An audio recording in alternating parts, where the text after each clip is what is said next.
আপোনালোকে জানে যে ভাৰত চৰকাৰে Mahatma Gandhi national rural employment guarantee act MGNREGAৰ পৰিৱৰ্তন সাধন কৰি Viksit Bharat guarantee for Rozgar and Ajeevika mission Gramin চমুকৈ VVG ৰামজী আইন 2025 চনত প্ৰণয়ন কৰিছিল।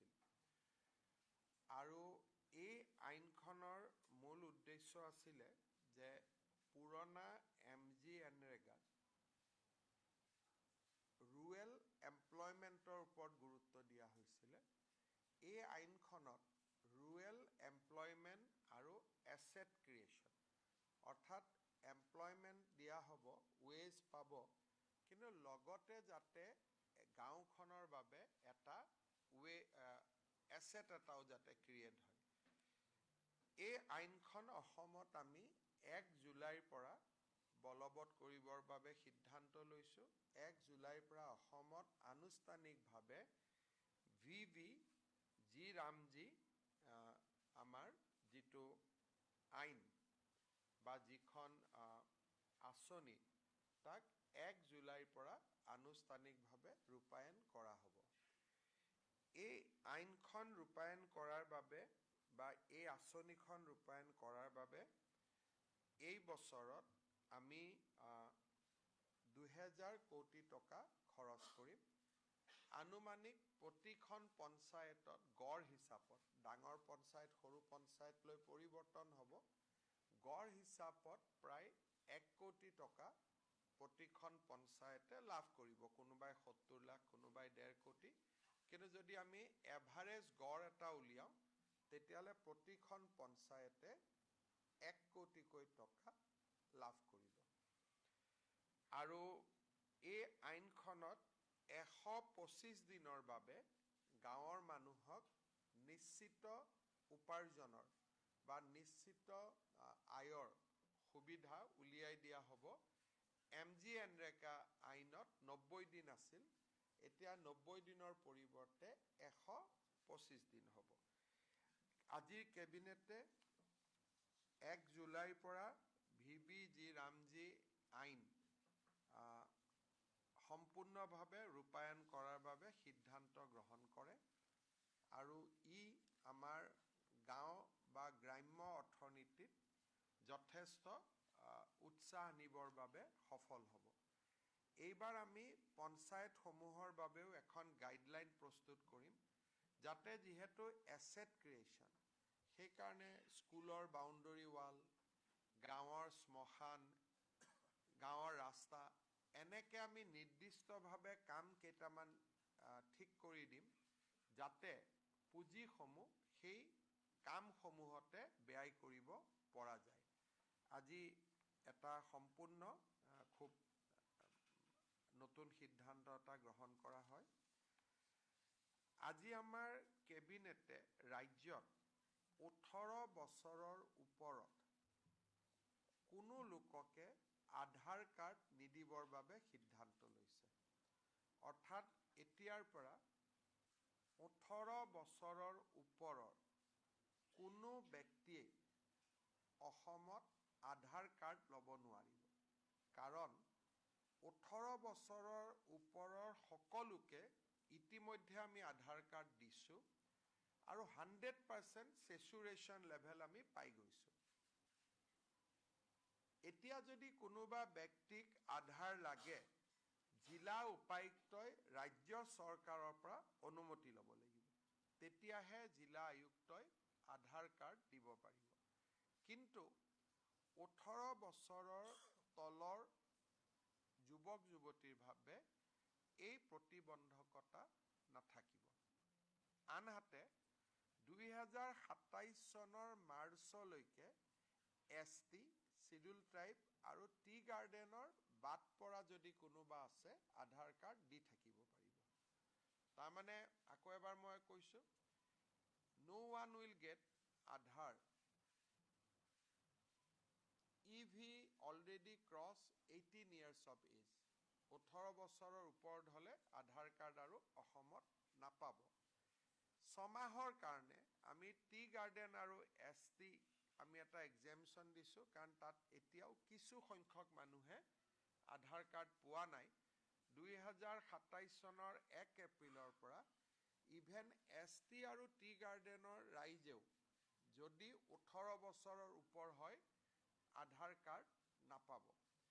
যদি কাৰোবাক দিবলগীয়া এক্সেপশ্যনেল কিবা কেছ থাকে তেতিয়াহ'লে DCয়ে ৰাজ্য চৰকাৰৰ পৰা অনুমোদন ল'ব লাগিব।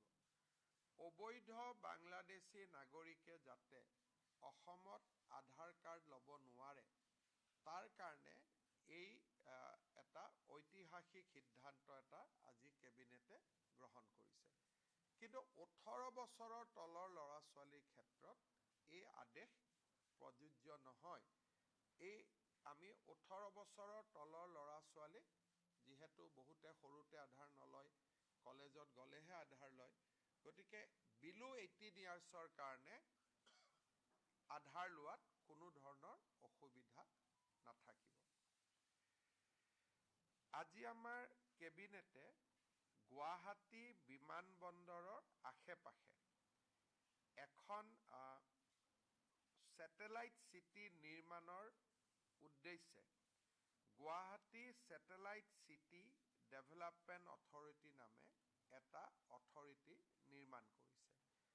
গুৱাহাটী বিমানবন্দৰৰ পিছফালে পলাশবাৰী শুৱালকুছি ব্ৰিজৰ লগত বা আমাৰ সেই অঞ্চলত থকা মাটিত এই ছেটেলাইট চিটি নিৰ্মাণৰ প্ৰস্তাৱ কৰা হ'ব আৰু ই গুৱাহাটী মহানগৰৰ বৰ্তমান সীমাৰ ভিতৰতে আবদ্ধ থাকিব। ই মহানগৰ ক্ৰছ নকৰে, within the city of Guwahati GMD এৰিয়াৰ ভিতৰতে ই আবদ্ধ থাকিব।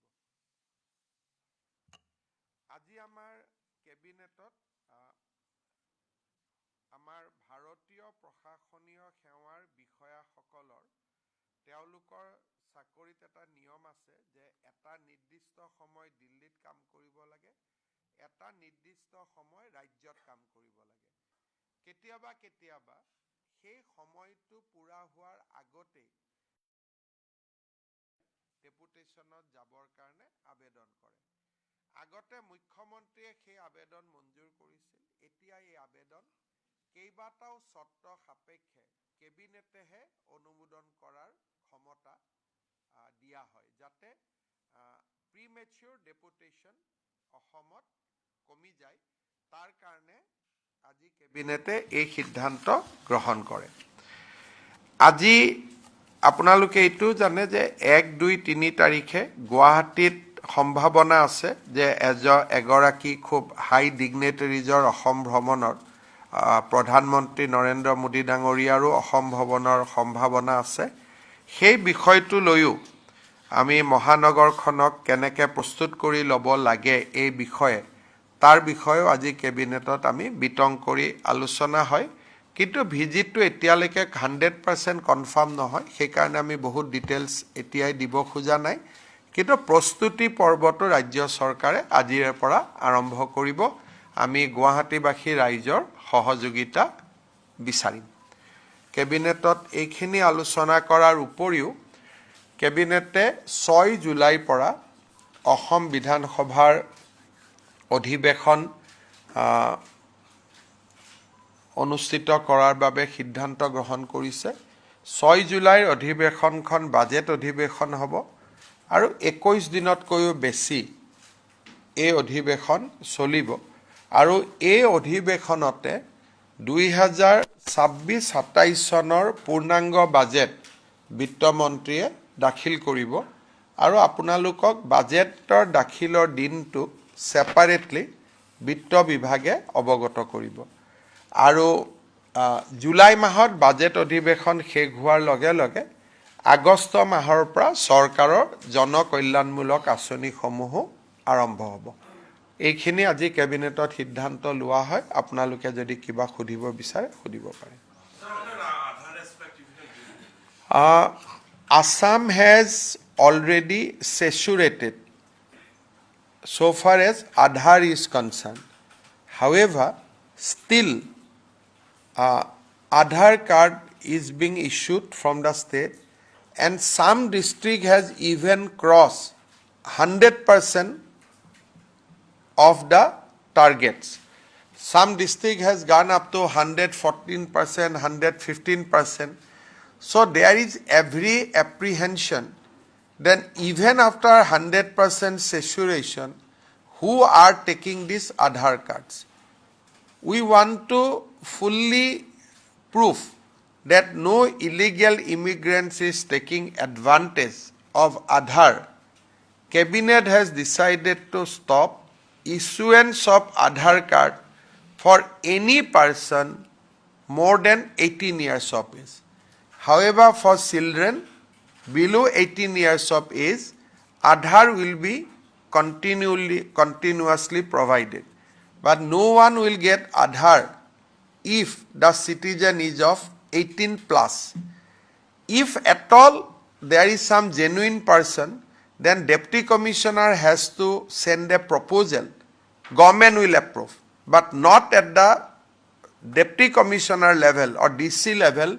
No more Aadhaar card will be issued to the citizen having more than 18 years of age. We want to stop the leakage in issuance of Aadhaar.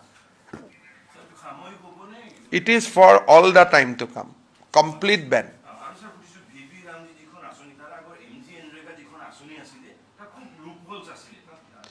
এতিয়া আমি চেষ্টা কৰি আছো যে ভিবি ৰামজিত যাতে লুপ হোলছ নাথাকে তাৰ কাৰণে এখন কেবিনেট কমিটিও আজি আমি গঠন কৰি দিছো পঞ্চায়ত বিভাগৰ মন্ত্ৰীৰ অধীনত আমাৰ কেইবাজনো মন্ত্ৰীৰ কেবিনেট কমিটি হ'ব আমি চেষ্টা কৰিম যাতে ভিবি জি ৰামজিত প্ৰথমৰ পৰা আমি চকু দিব পাৰো আৰু যিবিলাক লুপ হোলছ আছিল এমজি এনৰেগাত তাক যাতে আমি নোহোৱা কৰিব পাৰো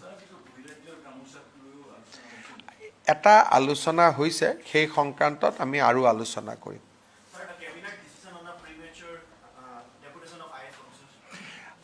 there is a tendency of certain all India service officer to put pressure on the government for premature deputation. So what we have said that the premature deputation power will now be vested only on cabinet. Because if it is within the chief minister, then officer comes and put pressure on chief minister directly or indirectly. So I have surrendered my power to the cabinet so that it's become a collective decision. In Guwahati, we are trying to build up a satellite city in and around Guwahati. So we have identified a land parcel around Guwahati airport. If we can take that land parcel after paying proper, after following proper procedure, then we can extend Guwahati. So today a authority has been created to properly guide the expansion of Guwahati, including setting up of a satellite city. Bangladeshir যিটো প্ৰব্ৰজন সেই বিষয়ত সুধিব বিচাৰিছো হেহতিয়াকে দেখা গৈছে যে পুজবেকক লৈ বাংলাদেশৰ তৰফৰ পৰা এক ধৰণৰ বাধা এটা সৃষ্টি কৰাৰ কাৰণে চেষ্টা কৰা হৈছে সমান্তৰালকৈ পশ্চিমবংগ যেতিয়া চৰকাৰ সলনি হ'ল তাত এক ধৰণৰ তাত কঠোৰ স্থিতি এটা গ্ৰহণ কৰাৰ ফলত তাৰ পৰা ইয়াত প্ৰব্ৰজন হোৱাৰ কিবা এটা শংকা দেখা গৈছে নেকি মইতো ভাবা নাই দুইটাই ইয়াৰ পৰা ইয়াত কৰ পৰা আহিব তাতে হেঁচা দিলে ইয়াত আহিবতকৈ ভাল কথা আছিল যে আগতে ইয়াৰ পৰা খেদিলে সেইফাল দি আকৌ সোমাইছিল গতিকে এতিয়া পশ্চিমবংগতো কাটাতাৰৰ বেৰ হোৱাৰ কাৰণে প্ৰব্ৰজনৰ চান্সটো নোহোৱাহে হ'ব আৰু পুজবেকৰ যিটো এটা খবৰ এটা ওলাইছে যে তেওঁলোকেও কৰে আমিও কৰোঁ পুজবেকটো চলি থাকে সদায় মইতো টুইটাৰত দিয়ে থাকোঁ আপোনালোকে মোৰ টুইটাৰটো ফ'ল' কৰি থাকিব যি নতুন মানুহ বাংলাদেশৰ পৰা আহে আমি সীমান্ত পাৰে হ'ব নিদিওঁ আমি পুজবেক কৰি দিওঁ আৰু ভিতৰত থকা মানুহো যেতিয়া ডিচিয়ে অৰ্ডাৰ দিয়ে পুজবেক কৰিব লাগে বুলি তেতিয়া আমি পুজবেক কৰোঁ গতিকে এইটো বাংলাদেশৰ স্থিতিটো বাংলাদেশে পৰিষ্কাৰ কৰিব ভাৰতৰ স্থিতিটো এইটোৱে আছে যে ভাৰতত আমি কোনো বাংলাদেশী নাগৰিকক সোমাব নিদিওঁ স্যাৰ নিযুক্তি প্ৰক্ৰিয়াটোৰ এটা প্ৰচেছ আপোনালোকে আগুৱাই লৈ গৈছে লাহে লাহে হ'ব এতিয়া আমি নিযুক্তি প্ৰথম 2 লাখ পদ আমি বিচাৰি উলিয়াব লাগিব গতিকে তাৰ প্ৰক্ৰিয়াটো আৰম্ভ হৈছে ইতিমধ্যে উচ্ছেদৰ দাবীটো বহু ঠাইত এতিয়া উত্থাপিত হৈ আছে যোৱা কালি এতিয়াও আমি আপোনালোকে যদি যায় পলাশবাৰী ট্ৰাইবেল বেল্ট এণ্ড ব্লকৰ পৰা আজিও নটিচ ইছ্যু হৈ আছে এইবিলাক কণ্টিনিউৱাছ প্ৰচেছ আৰু ইয়াত কোনো ৰখি যোৱা বা চলাই থকাৰ কথা নহয় এইটো চলিয়ে থাকিব হাইকোৰ্টেও এটা ডাঙৰ অৰ্ডাৰ দিলে গোলাঘাটতো 2 দিনতে আৰু এটা এভিকশ্যন আছে গতিকে এইবিলাক সব কণ্টিনিউৱাছ প্ৰচেছ ইয়াত আৰু নতুন চৰকাৰ পুৰণা চৰকাৰ বুলি নহয় যেনেকে আগত চলি আছিল তেনেকে চলি থাকিব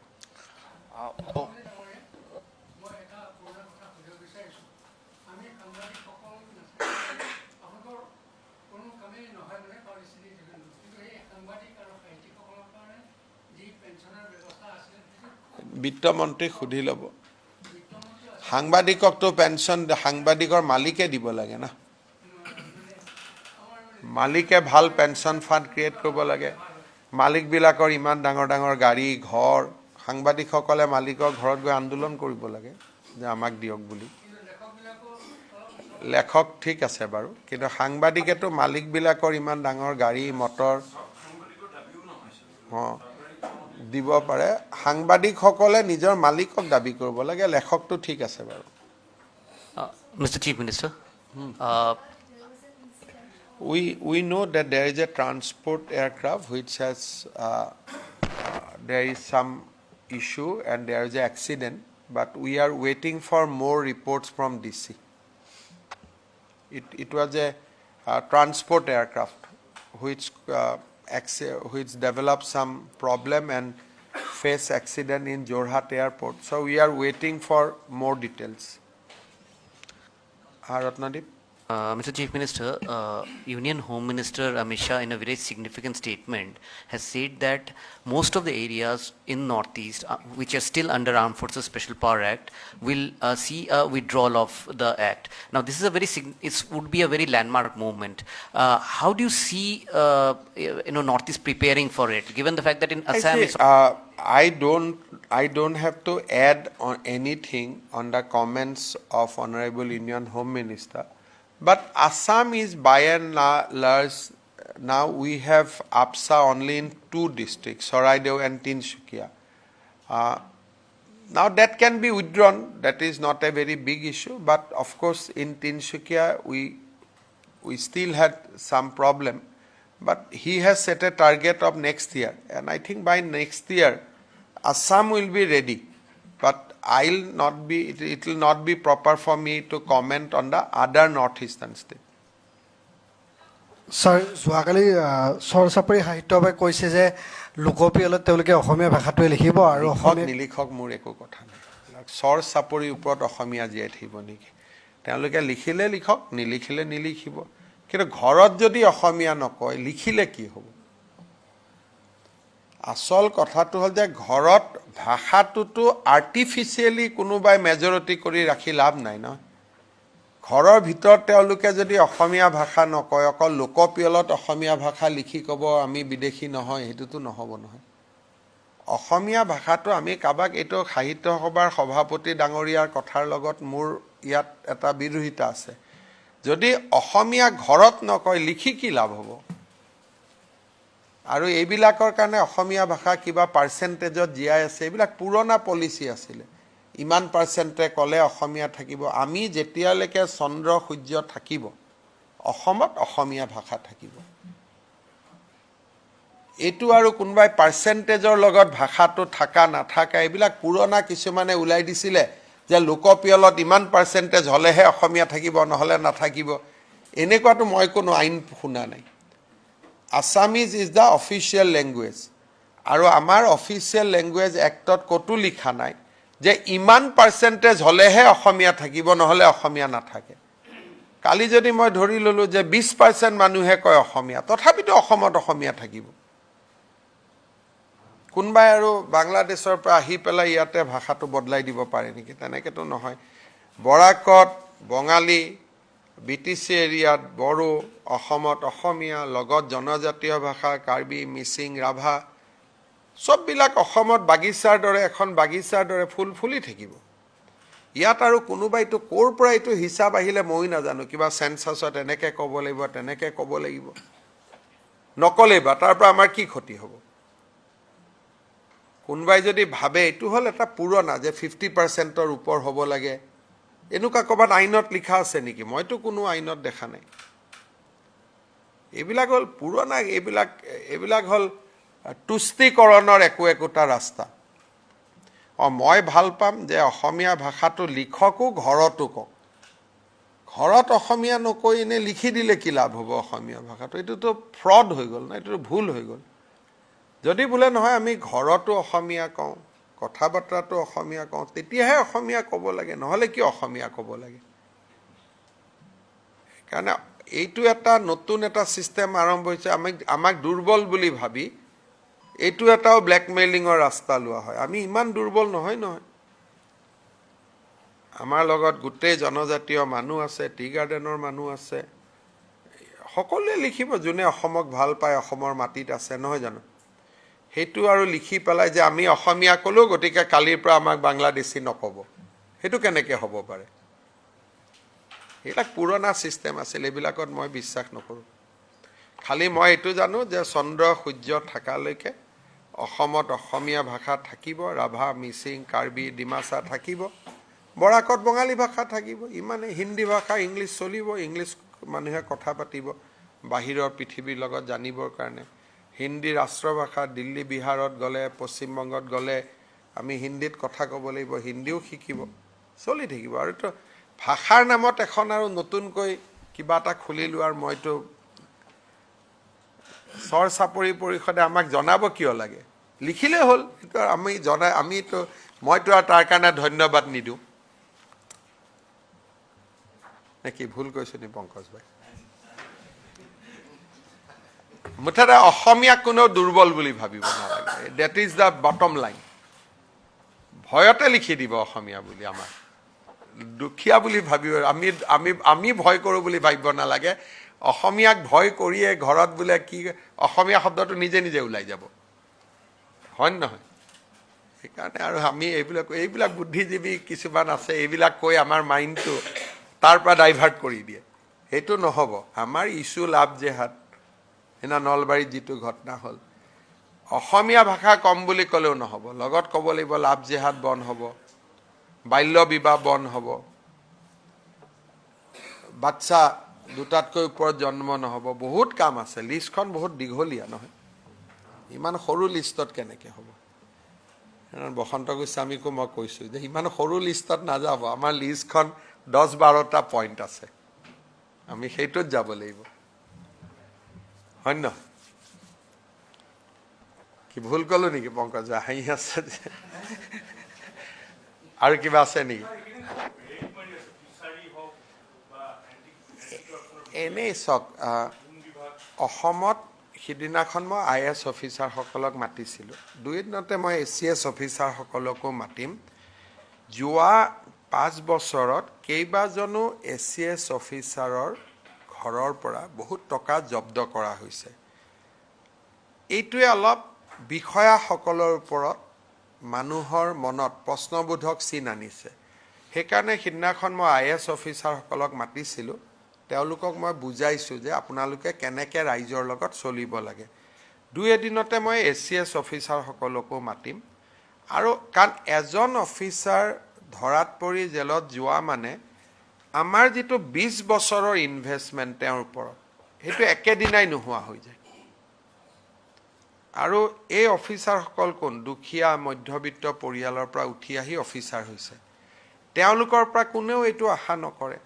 সেইকাৰণে আপোনালোকে এই চৰকাৰখন যাওঁতে দেখিব যে কোনোবা এজন অফিচাৰে যদি আপোনাৰ পৰা টকা লৈছে, ঘটনাটো, নামটো নিদিব লাগিলে, ঘটনাটো দি হ'লেও আমাক জনাওক। এনেকুৱা বহুত ছিষ্টেম আমি ডেভেলপ কৰি আছোঁ। মই বাজেটখনৰ কাৰণে ৰখি আছোঁ। বাজেটৰ পিছত আপোনালোকে বহুত নতুন কথা শুনিব। আমি দুৰ্নীতিটো একদম নোহোৱা শব্দটো ক'ব নোৱাৰোঁ, কিন্তু বহুত কমাব লাগিব, কাৰণ নহ'লে মানুহে গভৰ্ণমেণ্টৰ পৰা লাভ নাপায়। এতিয়া আজি ৰাতিপুৱা মোক পীযুষ হাজৰিকাই কৈছে যে প্ৰায় 5 লাখ গছৰ পুলি কি আলু এইটো আমাৰ লেচু তাৰপিছত এইটো কি ড্ৰেগন ফ্ৰুটছ তাৰপিছত আপেল বগৰী গুৱাভা এইবিলাক ইয়াতে আছে এতিয়া ময়ে 5 বছৰ মুখ্যমন্ত্ৰী হলো এগ্ৰিকালচাৰৰ তলৰ অফিচাৰখিনি তাত যায় তেওঁলোকে হয়তো ভাল কৰি দিয়ে বেয়া কৰি দিয়ে মই নাজানো কিন্তু এইটোকে এখন মিটিং কৰি দিলে মানুহে গম পাব যে কোনে পালে সেইকাৰণে এইবাৰ আমি গোটেই কথা বাৰ্তাবিলাক একোখন মিটিং কৰি যে যি হওক এখন মিটিং কৰি মিটিঙত মন্ত্ৰী যাব লাগে বুলি কথা নহয় পঞ্চায়ত জিলা পৰিষদ সকলোকে ইনভলভ কৰি সব বস্তু একোখন মিটিং কৰি বিলাব লাগে যাতে কোনোবা অপাত্ৰত যদি গৈছে লগে লগে ৰাইজে ধৰিব পাৰে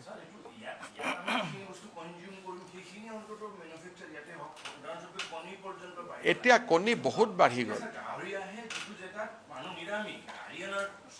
চক এতিয়া ফিছ মাছ আহিব নালাগে 2 বছৰত কণী আমাৰ ইয়াত 100% হৈ যাব কণী আহিব নালাগে গাহৰিটোত অলপ ইছ্যু আছে কিন্তু মই ভাবো যে আমি নেক্সট 5 ইয়াৰ্ছত কণী মাছ সাফিচিয়েন্ট মৌটো বহুত ভাল ডেভেলপমেন্ট হৈছে এইবাৰে আপোনালোকে দেখিছে লেচুৰো বহুত ডিমান্ড মোক সিঙ্গাপুৰৰ এম্বাসেডৰে মোক নিজে হোৱাটছআপ দি কৈ আছে যে আৰু পঠাব লাগে লেচু গতিকে অসমীয়া লৰাই যিমানে কাম কৰে অসমখন বাচিব হাই ভ্যালু হৰ্টিকালচাৰ যিমান কৰে সিমানে অসমখন বাচিব এতিয়া আমাৰ খেতি পথাৰবোৰ পৰি আছে যদি অকল ট্ৰিয়ে লগাই দিয়ে গছ লগাই দিয়ে মেৰুনি তেৰুনি গছে লগাই দিয়ে তাৰো ইনকাম আছে গতিকে অলপ এই 5 বছৰত আমি অসমৰ অৰ্থনীতিটো জাগৰণ কৰাৰ কাৰণে চেষ্টা কৰিব লাগিব এবাৰ বাজেটত আপোনালোকে অলপ পাব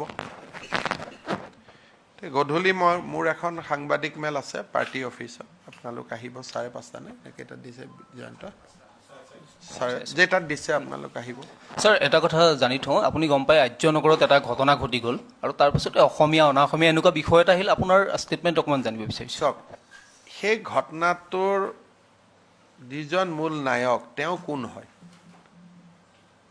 কোনোবা এজন সাংবাদিকৰ নাম এটা ওলাই আছে ঘূৰি আছে আপোনালোকে দেখিছে অসমত যদি অসমীয়া বিহাৰী অসমীয়া বঙালী এই কাজিয়াবিলাক যদি আমি কৰি থাকো তেতিয়ালে আমি আকৌ আন্দোলনৰ দিনলৈকে উভতি যাম এজন ক্ৰিমিনেল হিন্দীভাষী হ'ব পাৰে কিন্তু তেওঁতো হিন্দীভাষী কমিউনিটিটোক ৰিপ্ৰেজেন্ট নকৰে এজন অসমীয়া ল'ৰা এজন কোনোবা কাৰণত ধৰ্ষণৰ গোচৰত পৰিব পাৰে সেইবুলি যদি গোটেই অসমীয়া কোনোবাই ৰেপিছ বুলি কয় আমি মানিম নেকি সেইকাৰণে যেটো অসমত এজন বিহাৰী অসমীয়াৰ কাজিয়া লাগিলে গোটেই বিহাৰী জাতিটোক টানি আনা অসমীয়া জাতিটোক টানি আনা এটোতো কোনো কাৰণে সমৰ্থনযোগ্য নহয় তেওঁ যদি মিটিং কৰি যে মই সকলো বিহাৰী ৰাইজৰ হৈ এই কাজিয়াখন কৰিছো তেতিয়া বেলেগ কথা কোনোবা এজনৰ উপাধিটো তিৱাৰী হলে তেওঁ গোটেই হিন্দীভাষী মানুহৰ প্ৰতিনিধি বুলি কেনেকৈ গম পোৱা যায় এইবিলাক কৰিলে কি হ'ব আমাৰ আজি আপোনালোকে এটো জানি ল'ব যে অসমত যিমান হিন্দীভাষী থাকে তাতকৈ বেছি অসমীয়া ল'ৰা বাহিৰত থাকে এই কথাবিলাক আমাৰ অসমৰ সাংবাদিকসকলে আপোনালোকেও এইবিলাক লিখালিখি কৰে যদি ভাৰতৰ মানুহে কয় যে আপোনালোকৰ 25 লাখ মানুহ ঘূৰাই লওক 25 লাখতকৈ বেছি অসমীয়া আজি অসমৰ বাহিৰত আছে এই কথাবোৰ আমি পাহৰি যাওঁ অসমত থকা মানুহখিনি আজি বাংগালোৰ হায়দৰাবাদ আপুনি যাব নোৱাৰে গামোচা এখন লৈ যাওক গোটেই ৰাস্তায় ৰাস্তায় আপোনাক মাতিব গতিকে এই বস্তুটো ঠিক বস্তু নহয় কোনোবা যদি বিহাৰী সংগঠন এটাই বা হিন্দীভাষী সংগঠন এটাই প্ৰস্তাৱ লৈ আমাক আক্ৰমণ কৰে তেতিয়া বুজি পালো দুজন ক্ৰিমিনেলৰ কাজিয়াটো অসমীয়া বিহাৰী কেনেকৈ হ'ব পাৰে তেতিয়া অসমীয়া কাজিয়া গিলা আমি কি বুলি কম তেতিয়া কম এটো কলিতা আৰু বামুণৰ ফাইট যদি দুজন কলিতা আৰু বামুণ হয় কালি যদি দুজন মিচিং আৰু ৰাভা হয় আমি কম মিচিং ৰাভাৰ ফাইট এইটোতো বহুত সৰু ৰাস্তা আৰু এইবিলাকত আটাইতকৈ বেছি চলাই কোনে চলাই আটাইতকৈ সন্দেহযুক্ত বাংলাদেশৰ পৰা মানুহখিনি এইখিনি বেছিকৈ প্ৰচাৰ কৰা আৰম্ভ কৰে আজিলৈকে কোনোবা এজন যেটো নলবাৰীত ঘটনা হল কোনোবা হিন্দীভাষী এজনে আজিলৈকে কৰা উদাহৰণ আছে নেকি কোনোবা বঙালী ভাষী এজনে কৰা উদাহৰণ আছে নেকি গতিকে এইটোতো একাৰণে মোৰ ভিউটো স্পষ্ট আমি ভাৰতীয় আমি অসমীয়া গতিকে আমি যদি উগ্ৰ অসমীয়া কৰোঁ, তেতিয়াহ'লে আমাৰ 25 লাখ মানুহক আমি ভাৰতৰ পৰা ঘূৰাই আনিব লাগিব। আৰু মইতো ক'ভিডৰ সময়ত নিজে 2000 টকা দিয়া যিটো স্কিম লৈছিলোঁ, মইতো এটাকৈ নাম পাইছোঁ। আমাৰ NHM-ত এতিয়াও ৰেকৰ্ড আছে, 18 লাখ মানুহে বাহিৰত থকা 2000 টকা আবেদন কৰিছে। আমাৰ ল'ৰা ছোৱালী কিমান বানাৰস হিন্দু ইউনিভাৰ্চিটিত পঢ়ি আছে, আমাৰ কিমান অসমীয়া মানুহে বানাৰস হিন্দু ইউনিভাৰ্চিটিত কাম কৰি আছে, সেইবিলাক গুচি আহিব নেকি এতিয়া? সেইকাৰণে কেইজনমান মানুহৰ কাৰণে অসমীয়া জাতিৰ উত্থানৰ প্ৰক্ৰিয়াটো স্তব্ধ হ'ব নোৱাৰেতো, আমাকতো ভাৰত লাগিবই। সেইকাৰণে মোৰ কমেণ্টটো মোক সুধিবই নালাগে, মোৰ কমেণ্টটো সদায় স্পষ্ট ধৰি ল'ব যে এইবিলাক কথাত মই নাই। আৰু যিকেইজনে এইবিলাক কাম কৰে তেওঁলোকক মই বেয়া পাওঁ। চান্দা নিদিব, চান্দা নিদিলে অসমীয়া বিহাৰী কৰি দিব, চান্দা নিদিলে অসমীয়া মাৰোৱাৰী কৰি দিব, এইটো কি কথা? আমাৰ কোনটো ছোৱালীক আজিলৈকে তেওঁলোকে ধৰ্ষণ কৰিছে মোক কওকচোন? ক'ত আজিলৈকে ৰেকৰ্ড আছে? কোনোবা আজিলৈকে ৰেকৰ্ড আছে নেকি মাৰোৱাৰী মানুহে আমাৰ অসমীয়া ছোৱালীক ধৰ্ষণ কৰে? হিন্দীভাষী মানুহে, কিন্তু যোনে ধৰ্ষণ কৰা কেছ এটা হয় তাৰ পিছত অসমীয়া বিহাৰী এটা লগাই দিয়ে, দি পেলাই তেওঁলোকে কাজিয়াখন আমাৰ খংটো ডাইভাৰ্ট কৰিব খোজে। আৰ্যনগৰৰ ঘটনাটোৰ ওপৰত ইমান আলোচনাই নহ'লহেঁতেন যদি নলবাৰী আৰু গোৱালপাৰাৰ ঘটনাটো নহ'লহেঁতেন। নলবাৰী আৰু গোৱালপাৰাৰ ঘটনাৰ পৰা ডাইভাৰ্ট কৰিবৰ কাৰণেই এই আৰ্যনগৰৰ ঘটনা, এইটোতো চান্দা তোলা কেছ এটা আছিলে। গতিকে এইবিলাক হৈছে কিছুমান মানুহে স্বভাৱ কৰি লৈছে যে চান্দা তুলিব আৰু খাব। এইটোতো পিয়ৰ চান্দা তোলাৰ কেছ এটা আছিলে। মইতো পুলিচক বাৰে বাৰে সুধিছোঁ, আৰু পুলিচজন জনজাতীয় মানুহ, বলিন দেউৰী, তেওঁক মই বাৰে বাৰে সুধিছোঁ, ইয়াত অসমীয়াৰ এটা AIত নাম এটা লগাই দিব, অসমীয়া গো বেক। আৰে AIত আজিকালিতো যোনে তোনে আৱাজ লগাব পাৰে। এইবিলাক কৰিব নাপায়। অসমখন বহুত আগবাঢ়ি গৈছে, আৰু এতিয়া এইবিলাক কেইজনমান মানুহৰ যদি অসমীয়াগিৰি কৰিব লাগে, ডাক্তৰ হৈ, IAS অফিচাৰ হৈ, IPS অফিচাৰ হৈ, আমি তেনেকৈহে অসমীয়াগিৰি কৰিব লাগে। আজি অসমীয়াগিৰিৰ আটাইতকৈ ডাঙৰ উদাহৰণ হ'ল আমাৰ চেল্ফ হেল্প গ্ৰুপৰ আই মাতৃসকল। কেনেকৈ অসমীয়া জাতি উঠিব লাগে আজিতো আমাৰ মহিলাসকলে দেখুৱাই আছে, দিনে ৰাতিয়ে কাম কৰি। আৰু তেওঁলোকৰ নামতো কোনোবাই গান বনাই দিয়ে। মই দুই এটা আপোনালোকে দেখিব ইনষ্টাগ্ৰাম বা ছ'চিয়েল মিডিয়াত গান ঘূৰি আছে, মানে মহিলা কেইগৰাকীক মানে ইটিকিং কৰি। কিন্তু তেওঁলোকে মহিলাসকলে ইমান দিনে ৰাতিয়ে কষ্ট কৰি আছে, তেওঁলোকেহে অসমীয়াগিৰি কৰি আছে। কোনোবাই পিঠা বনাইছে, কোনোবাই তেল বনাইছে, কোনোবাই গছ ৰুইছে, সেইবিলাকত আমাৰ চকু নাই। খালি এই কামটোতে কিবা এটা হ'লেই অসমীয়া বিহাৰী, অসমীয়া বঙালী। মই এতিয়া পশ্চিমবংগত গৈছোঁ, কিমান সন্মান দিছে। তেওঁলোকেতো একবাৰো কোৱা নাই ই অসমীয়া আহিলে ক'ৰ পৰা বুলি। মই পশ্চিমবংগৰ ইলেকশ্যন কেম্পেইনত অসমৰ মুখ্যমন্ত্ৰী হিচাপে গৈছোঁ, কিমান সন্মান দিছে বঙালী মানুহবিলাকে। তেওঁলোকেতো কোৱা নাই অসমীয়াটো ক'ৰ পৰা ওলাল বুলি। ইমান ডাঙৰ ডাঙৰ 30,000, 50,000 গেডাৰিং মানুহ মোৰ পৰা আহিছে। আৰু আপোনালোকে জানিব, আপোনালোকে টেপ এটা মোৰ ফেচবুকত চাব, এইবাৰ পশ্চিমবংগত যিমান ইলেকশ্যন কেম্পেইন হৈছে চব অসমীয়া গান বজাই নাচিছে আমাৰ লগত। চব জেগাত, শিলিগুৰিৰ দৰে জেগাত আমাৰ আকৌ এবাৰ মোদী চৰকাৰ, আমাৰ যিমান গান আছিলে চব অসমীয়াত বজাই বজাই গাইছে। আহিছে আহিছে এইবিলাক গোটেই। আৰু অসমৰ বাহিৰত এতিয়া অসমীয়াৰ বহুত সন্মান হৈ গ'ল। টেক্সিৱালা, ৰিক্সাৱালা চবেই অসমীয়াক সন্মান কৰে। ইয়াৰ ভিতৰত এটা গ্ৰুপ বহি আছে যাতে অসমক বদনাম কৰিব পাৰে। তেওঁলোকে বুজি নাপায় যে এজন বিহাৰী ভাষিক, হিন্দী ভাষিক কথা কোৱাৰ লগে লগে গোটেই মধ্যপ্ৰদেশ, ৰাজস্থান, উত্তৰ প্ৰদেশত কাম কৰি থকা অসমীয়া মানুহবোৰ ভালনাৰেবল হৈ নাযায় জানো? তাতে যদি এটা অসমীয়া ল'ৰা কোনোবাই তই ইয়াত কৰিছ ময়ো তোক কৰোঁ বুলি কৰি দিয়ে, তেওঁলোকৰোতো নিৰাপত্তাৰ দায়িত্ব আমাৰ ওপৰত আছে নে নাই? 25 লাখতকৈ বেছি ল'ৰা ছোৱালী আছে। গতিকে এই কাজিয়াটো কেতিয়া হয় মই পুৰা মোৰ ষ্টাডি কৰোঁ। নলবাৰী আৰু গোৱালপাৰা হোৱা কাৰণেহে এই আৰ্যনগৰটো হ'ল ডাইভাৰ্ট কৰাৰ কাৰণে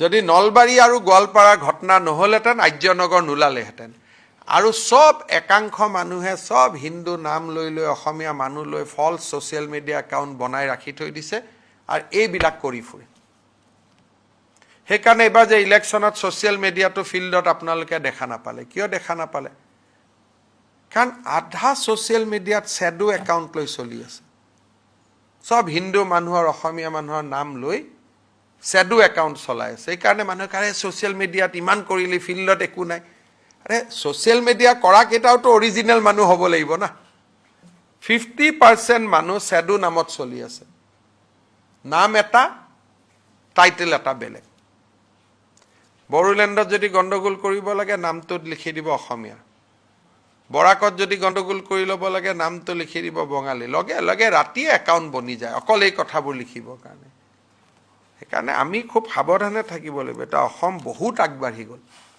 মই এটা টাটাৰ দৰে আৰু 2-3টা ইণ্ডাষ্ট্ৰী আনিব লাগি আছোঁ কিন্তু ইয়াতে যদি আৰু অসমীয়া বিহাৰী লগাই দিয়ে যিমান মানুহ বাহিৰৰ পৰা আহিব দিল্লীৰ পৰা আহিব চবতো হিন্দী ভাষীয়ে হ'ব হিন্দী ভাষীৰ লগত যুঁজি আমি পাৰিম নেকি যিমান অফিচাৰ আহিব এইটো হিন্দী ভাষীয়ে আহিব আনলেছ অসমীয়াই 100জন IAS অফিচাৰ প্ৰতি বছৰত সৃষ্টি নকৰে সেইটো কম্পিটিশ্যন কৰিব লাগে না প্ৰত্যেকজন মিলিটাৰী লেফটেনেণ্ট জেনেৰেল এইটো হৈছে হিন্দী ভাষী আহে ইয়াত হিন্দী ভাষী গালি পৰাৰ লগে লগে আৰ্মিৰ লগত কথাই পাতিব নোৱাৰা হৈ যাওঁ ইয়াত কথা পতাৰ লগে লগে মই চিফ ছেক্ৰেটাৰী আমাৰ অফিচাৰখিনিৰ লগত কথাই পাতিব নোৱাৰা হৈ যাওঁ চবেইতো হিন্দী ভাষী সেইকাৰণে এইবোৰ হ'ল গোৱালপাৰা আৰু ধুবুৰীৰ ঘটনাটোক নিউট্ৰেলাইজ কৰাৰ কাৰণে আৰ্যনগৰৰ ঘটনা ঘটিছে আৰু যিবোৰ মানুহ নলবাৰীত যোৱা নাছিল তেওঁলোক আৰ্যনগৰত আহিছে এইকেইটা পেপাৰত চাব এইকেইটা ছ'চিয়েল মিডিয়াত চাব আৰু আৰ্যনগৰত যোৱা মানুহখিনিক চাব তেওঁলোক নলবাৰীত যোৱা নাই গৈছিল নি জয়ন্ত নলবাৰীত যোৱা নাই তাৰমানে ছোৱালীজনীৰ জীৱনটোক লৈ তেওঁলোকৰ কোনো দয়া মানে মনত নাই ক'ত কাজিয়া লগাব পাৰে কিন্তু এইটো ধৰি ল'ব মই মুখ্যমন্ত্ৰী থাকালৈকে এইবোৰ নহয় আগষ্টৰ 1 তাৰিখে পাব একো নালাগে আগষ্টৰ 1 তাৰিখৰ পৰা যোনে আগত অৰুণোদয় পাই আছিলে আগষ্টৰ 1 তাৰিখৰ পৰা তেওঁলোকে পাই থাকিব কিন্তু মাজে মাজে আমি ক্লিনিং কৰি থাকোঁ কোনোবা মৰা মানুহ হ'ল বাদ গ'ল কোনোবা চৰকাৰী চাকৰি পালে বাদ গ'ল সেইখিনি কিন্তু তাক বাদে আৰু এতিয়া নতুনকৈ একো কৰিব নালাগে আগত যি একাউণ্টত 9,000 সোমাইছিলে সেই একাউণ্টতে অৰুণোদয় নিয়মীয়াকৈ পাই থাকিব নহয় অকণমান অখিল গগৈ ডাঙৰীয়াই যেতিয়া ইলেকশ্যনৰ কাউণ্টিঙৰ দিনাখন আমি তেওঁক ছিকিউৰিটি দিছিলোঁ কুশল দুৱৰীকো দিছিলোঁ অখিল গগৈকো দিছিলোঁ পিছত ছিকিউৰিটি উইড্ৰ হ'ল কিন্তু অখিল গগৈ ডাঙৰীয়াই আৰক্ষীক জনাইছিলে যে মোৰ ছিকিউৰিটিটো ৰাখিব লাগে মই গম পোৱা নাছিলোঁ যেতিয়া মোক IGPয়ে ক'লে যে এনেকুৱা ৰিকুৱেষ্ট এটা আছিলে তেতিয়া ছিকিউৰিটিটো দি দিছোঁ কাৰণ তেওঁলোকৰ কিবা মনত থাকিব পাৰে নহ'লে আকৌ কিবা এটা হ'লে মোৰ গাতে বদনাম হ'ব চাওক আমাৰ ইনফৰমেশ্যন নাই কিন্তু তেওঁ যিহেতু এজন বিধায়ক আৰু তেওঁ যিহেতু কৈছে যে গান লৈ ঘূৰি আছে সেইকাৰণে বিধায়কজনৰ কথাটো আমি অস্বীকাৰ কৰিব নোৱাৰোঁ সেইকাৰণে আমি ছিকিউৰিটিটো বঢ়াই দিছোঁ কাৰণ আমাৰ কাৰণে তেওঁৰ জীৱনৰ মূল্য আছে তেওঁ এজন সন্মানীয় বিধায়ক গতিকে এইটো মানে এটা ৰুটিন প্ৰচেছ তেতিয়া তেওঁ দুদিন পিছত ইমান পুলিচ থাকিলে লগত বেয়াই লাগে দুদিন পিছত তেওঁৱে ক'ব যে মোৰ পৰা গুচাই দিয়ক বুলি এইবোৰ কাৰণ পুলিচ ইমান লগত থাকিলে প্ৰাইভেচি বোলা বস্তুটোৱে নোহোৱা হৈ যায়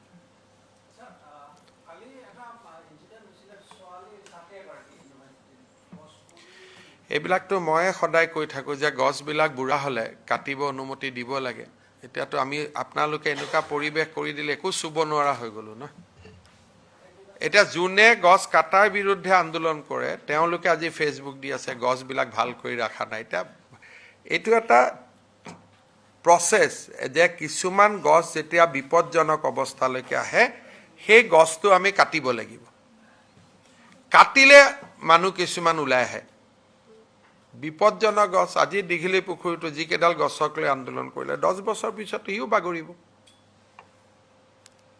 কাৰণ এটাতো তাৰোতো জীৱনকাল আছে সেইকাৰণে ফৰেষ্ট ডিপাৰ্টমেণ্টে কি কৰে যে আয়ুক চাই পেলাই গছডাল কাটি তাত নতুন প্লান্টেশন কৰে কিন্তু ইমান হুলস্থুল হৈ যায় এতিয়া কালিও সাবুৱাৰ ছোৱালীজনীৰ মৃত্যু হৈছে দুখজনক সেই গছডাল কাটিব লাগিছিল আগতে তো কাটাৰ কাৰণে পৰিবেশটো নাই নহয় সেটা আপুনি অলপমান আপুনি এটা সোশ্যাল মিডিয়াত অলপ লিখক যে মহানগৰীত বিপদজনক গছবিলাক চৰকাৰে কাটিব লাগে কিয় কাটা নাই বুলি তেতিয়াহলে মই কাটি দিম নহলে আকৌ কাটা আৰম্ভ কৰাৰ লগে লগে হিফালৰ পৰা আহি যায় যে কিয় কাটিলে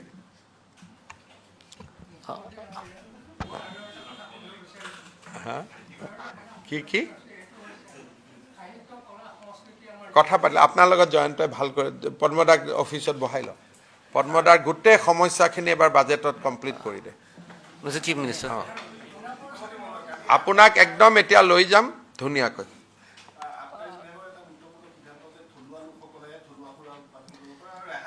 আমি কৰিছো কি মাজতে যিখিনি জনজাতি লোকৰ বা ধৰক হাজে হল বা আমাৰ ৰহিয়ে হল কিছুমান ব্যৱসায়ীয়ে ইয়াক বিক্ৰী কৰা আৰম্ভ কৰিছে কাৰণে আমি কৈছো যে নহয় সেই ব্যৱসায়টো অকল সেই কমিউনিটিটোহে কৰিব পাৰিব ধৰক আজি যদি হাজৰ দোকান এখন দিয়ে সেইটো এটা আহোম পৰিয়ালে দিলে ভাল যদি ৰহি দোকান এখন দিলে এটা মিচিং পৰিয়ালে দিলে হল বলে লাওপানী কৰিম বড়ো মানুহ এজনে কৰিলে ভাল সেইকাৰণে আমি এটো সিদ্ধান্ত লৈছো বেলেগ কমিউনিটি ড্ৰিংকছত যাতে বেলেগ কমিউনিটিয়ে ব্যৱসায় নকৰে ধৰক ডিমাছাৰ এতিয়া কি কয় এইটো জুডিমা এতিয়া ডিমাছাৰ জুডিমাটো যদি এজন কলিতা মানুহে কৰে তেলে জুডিমাটোত মিক্স কৰি তাক বেয়া কৰি দিব সেইকাৰণে আমাৰ কালি যিখন এক্সাইজ পলিচি প্ৰচাৰ হৈছে তাত লিখা আছে যে জুডিমাৰ ব্যৱসায়টো অকল ডিমাছাই কৰিব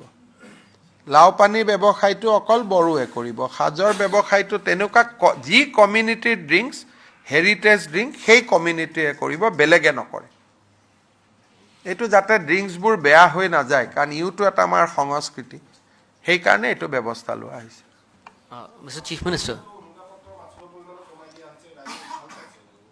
কবাত চেঞ্জ হৈ থাকে ৰেভিনিউৰ কাৰণে কবাত ৰেভিনিউ বাঢ়া কমা অলপ অৰুণাচল আমাৰটো মদৰ দাম বহুত কম অসমত পশ্চিম বংগৰ তুলনাত কাৰণ অৰুণাচল আৰু মেঘালয়ত কম যদি পশ্চিম বংগৰ দৰে আমি ৰেট কৰিব পাৰো তেতিয়ালে দাম বাঢ়িব দাম বাঢ়িলে মদ খোৱা মানুহৰ সংখ্যাও কমিব আৰু আমাকটো বাৰু চৰকাৰ ৰেভিনিউটো অপচনেল কিন্তু এতিয়া আমি দামটো বঢ়াব নোৱাৰো কিয় দাম বঢ়ালে অৰুণাচলৰ পৰা বা মেঘালয়ৰ পৰা গোটেই বটলবিলাক আহি অসমত সোমাই যায় নহলে এক্সাইজৰ ওপৰত অলপ আমাৰ ইয়াত দাম বহুত হ'ব লাগে এটা হুইস্কিৰ বটল আমি 250 টকা দিও পশ্চিম বংগই 500 টকা দি একানে অলপ নহলে আমি অলপ দাম বঢ়াই বস্তুটোৰ প্ৰচলনটো আমি বন্ধ কৰিব পাৰিলো Mr. Chief Minister, one question. Assam Police is investigating for the past 2 days a very concerning case where there are allegations against school students who are minors of creating deep fake videos of sexual nature. So how do you see this, and if the education department is going to speak to? I think police has some specific information. They are doing it. Let their report comes because sometime it may not come out to be true. So let us wait for the police report. Thank you.